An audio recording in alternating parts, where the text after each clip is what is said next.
40ஆம் சங்கீதம் 16ஆம் வசனம். உம்மை தேடுகிற அனைவரும் உமக்குள் மகிழ்ந்து சந்தோஷப்படுவார்களாக. உம்முடைய இரட்சிப்பை விரும்புகிறவர்கள் கர்த்தருக்கு மகிமை உண்டாவதாக என்று எப்பொழுதும் சொல்வார்களாக.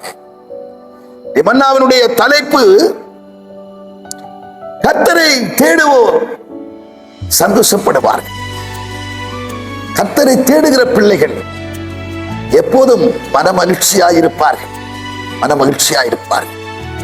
நம்பிக்கையிலே சந்தோஷமாயிருங்கள் என்கிற வார்த்தையின்படியாக ஆண்டவரிலே வைத்திருக்கிற நம்பிக்கையிலே எப்போதும் சந்தோஷமாயிருப்பார்கள்.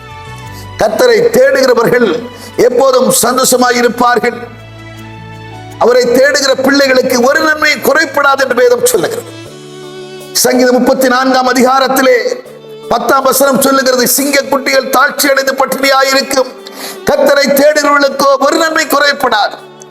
கர்த்தரை தேடும் போது ஏன் ஒரு நன்மை குறைப்படாது? தேடும் போது அவரை நாம் கண்டடைகிறோம். கர்த்தரை கண்டடையத்தக்க சமயத்தில் அவரை தேடுங்கள். அவர் சமயமாயிருக்கல் அவரை நோக்கி கூப்பிடுங்கள். அதிகாலை வேளையில் அவரை தேடுங்கள்.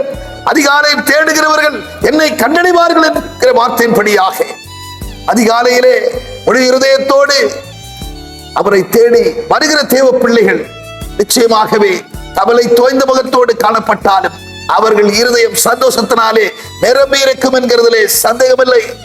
அவரை தேடுங்கள், பிழைப்பீர்கள். தன்னுடைய குமாரனாகிய சாலமோனிடத்திலே தாவீது சொல்லும் போது சொல்லுகிறார், குமாரனாகிய சாலமோனே, உன்னுடைய உத்தம இருதயத்தோடு உற்சாக மனதோடு அவரை சேவி. நீ தேடினா உனக்கு அவர் தென்படுவா, நீ தேடாவிட்டால் உன்னை என்றைக்குமே விட்டு விடுவார் என்கிற வார்த்தையின்படியாக எவ்வளவு காலம் சாலமோன் ஆண்டவரை தேடி இருந்தானோ அவ்வளவு காலம் மகிழ்ச்சியாயிருந்தான், சந்தோஷமாயிருந்தான். அவருடைய வாழ்க்கை மனரம்யமாயிருந்தது. ஆனால் எப்பொழுது அந்நிய ஸ்திரீகளுடைய இருதயத்தை வடிவி போக பண்ணின பிற்பாடு அந்நிய தெய்வங்களுக்கு பின்னே ஆண்டவரை தேட வேண்டிய ஒருவன் அந்நிய தெய்வங்களுக்கு பின்னே சென்று விடினாலே அவனுடைய வாழ்க்கை இருளடைந்தது. அவனுடைய வாழ்க்கை பாதுகாப்பற்றதாக இருந்தது. எருசலேமில் இருந்து எரிகோவுக்கு பிரயாணப்பட்டு போறவன் கல்வர்கள் கையிலே சிக்குண்டான் என்கிற வார்த்தையின்படியாக அவனுடைய நிலை பரிதாபமாய் முடிவடைந்தது.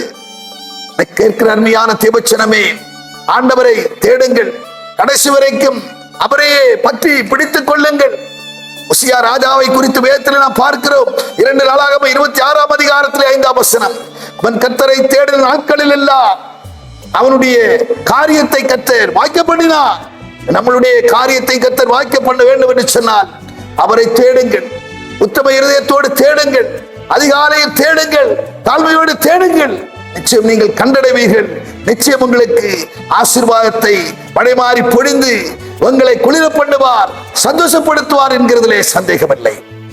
பரலோக பிதாவே, நாங்கள் உம்மை துதிக்கிறோம், ஸ்தோத்தரிக்கிறோம். ஆண்டவரே, விண்ணுக்கு மண்ணுக்கு உரியவரே, உம்மை தேடுவோர் சந்தோஷப்படுவார்கள் என்கிற வார்த்தையின்படியாக கேட்கிற ஒவ்வொருவரும் உம்மை தேடவும் அது நிமித்தமாக மற்றற்ற சந்தோஷத்தை பெற்றுக் கொள்ளவும் பேருதவி செய்ய வேண்டும் என்று ஜெபிக்கிறோம்.